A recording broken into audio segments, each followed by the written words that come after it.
Hello, and welcome back to Invitation to Puzzles, where today we have a between lines consecutive dots puzzle, not by Tallcat, who sets the world's, or the majority of the world's between line puzzles, I think it is safe to say, but rather by FullDeck and missing a few cards.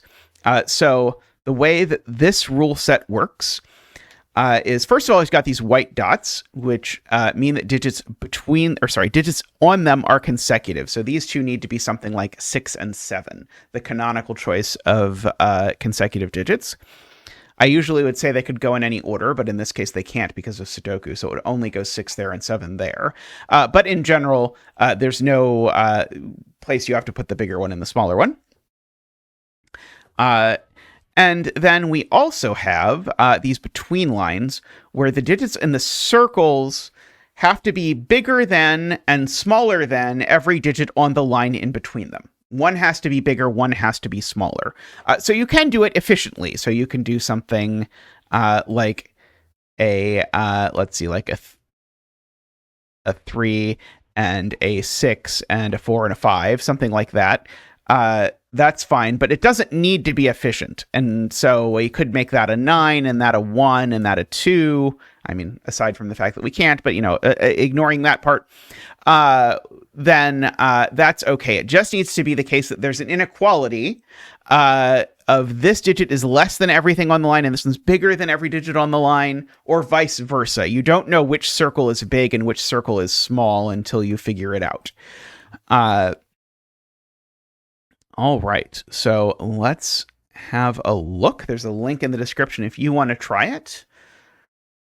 Shall we start with the fact that 1 and 9 are very interesting on between lines.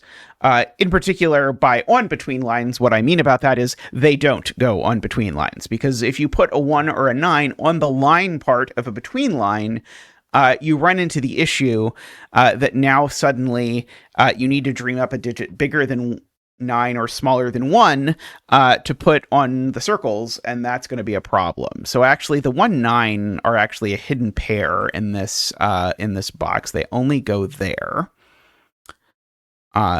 Likewise, actually, the 1 and 9 in this column only go here. What I'll sometimes do in these puzzles, and I'm going to do it now, we'll see if it's useful, is I sometimes will lightly shade cells that I know are not 1 and 9 and then highlight cells that are 1 and 9, just so that I can see Sudoku places where the 1s and 9s can go. So that means covering all of these. All the lines are also known not to be 1 or 9, so I might as well cover those. Oh, I missed a piece there and a piece there. Okay, so in this box, we seem to have that these are 1 and 9 as well. I'm going to actually make that a lighter blue, just so that this is slightly more visible. What about that? That's slightly more visible, right? Maybe not. Maybe a lighter mint. But a lighter mint. Okay, how about we just leave this here for just a second, long enough to place the 1s and 9s, and then we get rid of the coloring. That sounds like a good idea. Okay, so these are going to be a 1-9 pair for sure. These are going to be a 1-9 pair for sure. I'm just looking at places, rows, columns, and boxes where there's only one spot. Only 2 spots that can be 1 or 9. Column 4 and column 6 both, or I guess this box also, you could say, only have 1 spot for 1 and 9. And now once I do that, I know that's not 1 or 9. Have to try and get the same flavor of mint. This row, I know that's a 1 or a 9.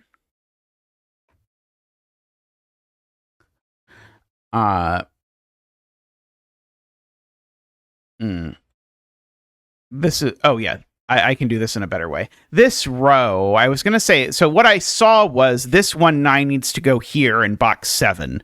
But the easier way to do that doesn't involve such an oblique deduction is that in this row, that's the only other cell that can be 1, 9. And now this column, we know we have all the 1, 9s. And therefore, in this box now, we know that has to be a 1, 9. And right in this box also, that now has to be a 1, 9. And now these aren't 1, 9. Oops. Okay, and now we've done pretty well at minting, I believe. I'll just go ahead and mark in some 1, 9 corner marks in here so that I can get rid of the green so that we can actually see the lines. Perhaps you can see the lines already, and I don't probably need the yellow either. Okay, but that does give us at least one digit, and more than one actually, because this can't be a 9 is what I saw when I entered it, because if that were a 9, that would be an 8, which would break with that. So in fact, that's the 1, that's the 9, which gives me a 9 and a 1 over there. Now, this between line, well, I guess I should write in the 2, huh?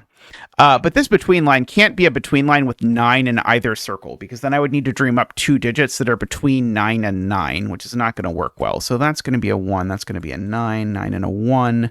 That consecutive dot is going to give me a 2. Let's see, it's going to give me the 1 and the 9 over there, the 1 and the 9 over there. That 9 tells me this digit at least is not 9, which now tells me that one of these 2 digits is 9. So these are an 8-9 pair, in particular not 1, meaning that that digit is the 1.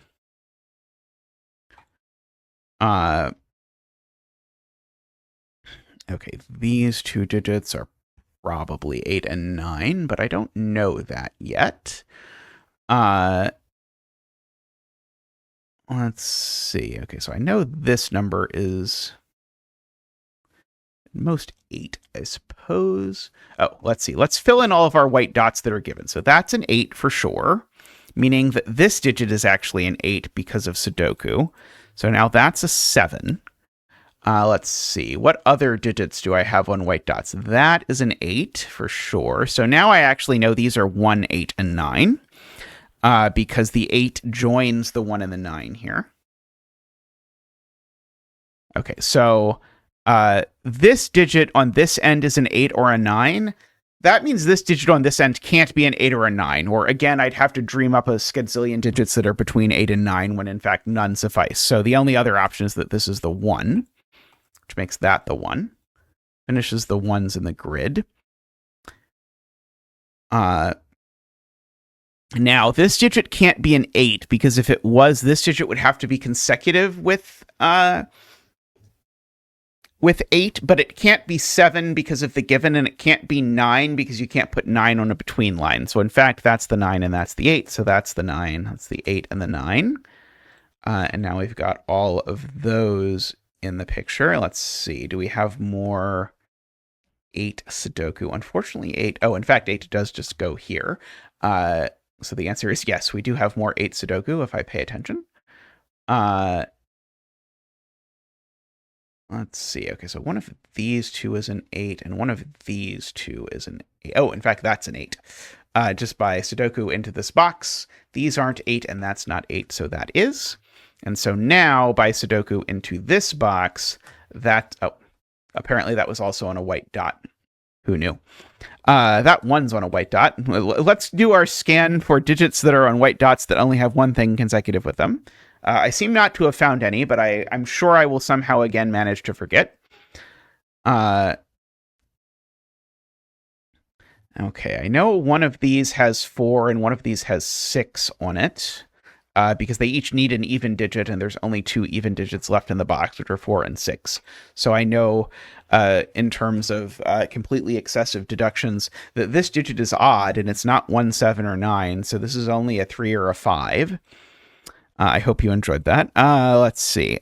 So this string of assorted nonsense is 4 consecutive digits. Oh, I actually know this is a 2. Let's do it this way. That digit's a 2 by Sudoku. Can we do anything else by Sudoku into this box? Let's see. Can we do more 2s? Let's see. 2 in this box is either there or it's on the dot with a 3 is kind of interesting. Let's see. In this box, we just know that 2 is in one of those 2 cells. Let's see. In this box, I guess it's got even 3 options. a little bit irksome. What are the digits left in this box? We've got 4, 5, and 6. Doesn't seem immediately useful. Let's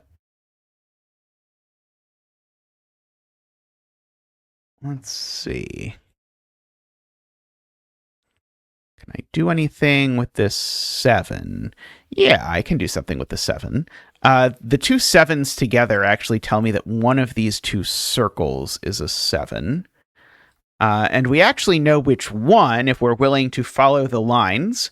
Because if I follow this line, the other end of it is a 9, which would mean I have to make every digit along the line 8, which would be problematic. So in fact, that's the 7.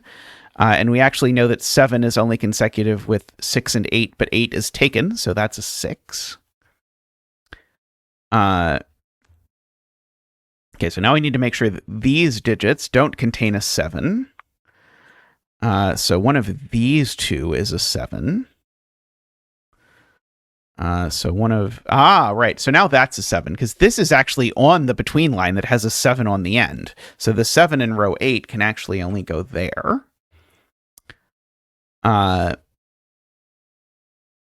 So these are from 3, 4, 5, 6. Okay,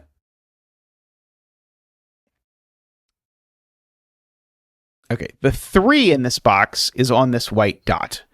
So now just using our given digits. So these are from 2, 3, 4. I don't quite know what to do with that yet. I do know that there's a 5 down here, just because there's got to be a 5 in the box somewhere, and there's nowhere else for it to be. I wish these between lines were just a smidgen darker. Let's see. These are a 4, 5, and a 3. Okay, that's a 1, 9 between line. I also feel like I could just delete all the 1, 9 between lines and then I would never look at them again because I've placed all the 1s and 9s so they don't do anything. Would also be appreciated. I generally have a war against 1, 9 between lines. It is one of the most controversial political takes that this channel stands by.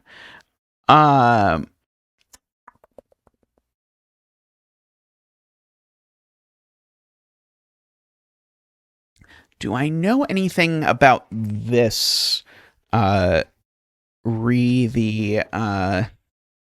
this line? So like if this were a 4, would it become impossible to fill this? I don't see why it would. Yeah, 7, 6, 5, 4 seems very likely over here.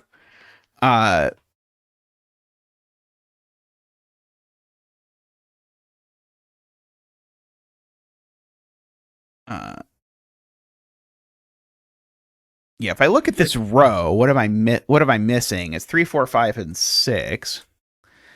I know that one's not a 3. I know this one's not a 3 because it's in the middle. It's also not a 6 because it's in the middle. So this is always a 4 or a 5. And then this digit over here is not 4 or 5 because I definitely have used the 4 and the 5 over here, whether it be 4, 5, 6 or 6, 5, 4 or 5, 4, 3. I've always used the 5 and the 4 by sort of like Renbani kind of logic. So yeah, up here we've got that 3, 6 and the 7. And that one we know is not 3. Okay, so this digit... okay, so that's going to do it. So this digit's actually... I'm sure there was a better way to do this. I was really trying not to do this in a horribly bashy way, but I feel like I broke it in enough steps that it didn't quite feel bashy, but it also did not feel like I did this in the way that was intended. Because I think I was supposed to be able to somehow see from this 3 how this had to work out. But anyway, this digit's only a 6 or a 7 is, I think, the punchline of this. And so this is not a 4 at the very least. So one of these two digits is the 4, which means that this digit isn't the 6. Oh,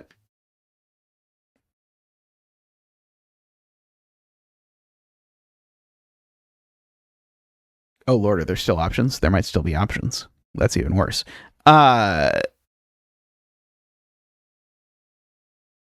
Oh, at least the 6 in the column is placed, because in this column we've now got a 3, 4, 5 triple. Now we've got a 4, 5 pair looking up here, which tells me that I guess one of these two digits is 4. So one of these is 3 or 5. I am sorry for everything I have done to this this string of white dots in this puzzle.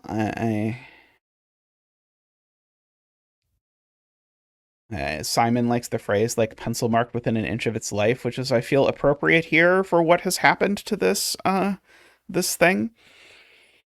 It just feels so much like this is the thing I'm supposed to be focusing on, but I still am not like 100% sure exactly how this works out. So it's very possible I was just not supposed to be thinking about this at all.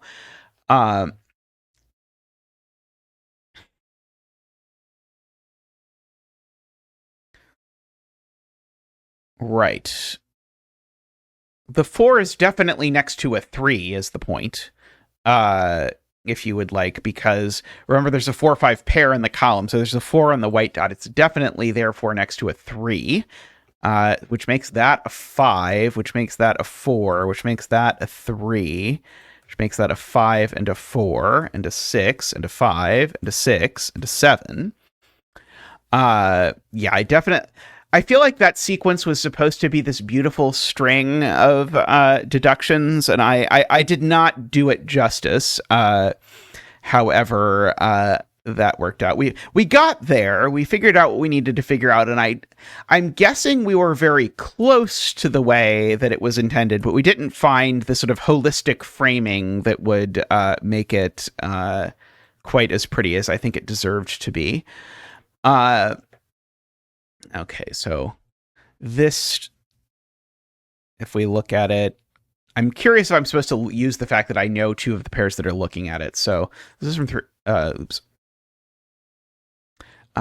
is from 3, 4, 5, 6, 7. And we know it's not 3, 4 because there's a 3, 4 in one of these. And we know it's not 6, 7 because there's a 6, 7 looking at it. So we know it's from 4, 5, 6, which means there's a 5 on it, which has to go down there. And that's a 4 or a 6. Okay. We were supposed to do that. I'm almost positive. Now that I have done it and seen that it paid good dividends. Let's see. We've got to have a 2 in one of those two cells still. I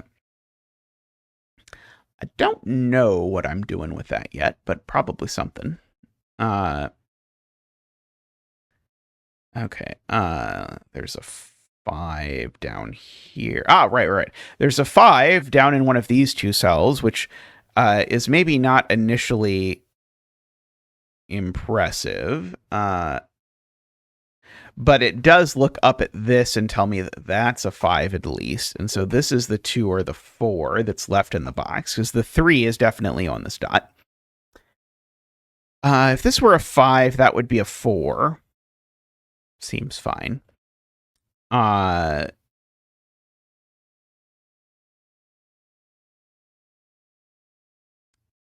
Okay, these are in the column, all that's left is 2, 3, and 4. That one's not a 2, but there's definitely a 3 on it, which funnily enough then bounces down to this to tell me that the 3 that's definitely on this white dot is there. And that's useful because now this between line can't have a 3 on it, so that has to be a 6, which remember goes with a 7, 3 goes with a 4, that's a 4, so that's a 3 and a 2, that's a 4 and a 2, that's a 2. Things are suddenly happening. These are 6 and 7 in that order. Let's see. That looks like it's a 3. This looks like a 7. One of these is a 4, and the other is a 6, I think. Let's see. These are a 2 and a 7. These are 4, 5, and 6, annoyingly. Okay, so that one's the 5 out of the 4, 5, 6. Okay, and then that's the 4 and the 6, giving me the 3 and the 5. That's a 3. These are a 4, 5, which somehow I don't know the order yet. Crazy. Okay, so that probably tells me what this white dot is, though, because it's definitely got a 3 on it. That'll do it. Okay, just for in the row, there's a 3 on the white dot, and it goes there, which makes this a 4. Gives me the 5 and the 4. I'm surprised that white dot came in so late. I'd filled in like every other cell in the entire grid. It felt like. Okay, so this is a 6 and a 5. Very nice puzzle. I feel like this is a lot more a white dot puzzle than a between lines puzzle, but I guess the between lines were there to sort of get you started with the dots. And then I guess that there was this one interaction that I think I didn't quite understand exactly how I was supposed to think about. But then the between lines showed up a little bit at the end with these sort of pieces. But the white dot action was very nice. So very nice puzzle. Thank you, everyone, for watching. Let me know how that puzzle went for you, and I'll see you next time on Invitation to Puzzles. Bye for now.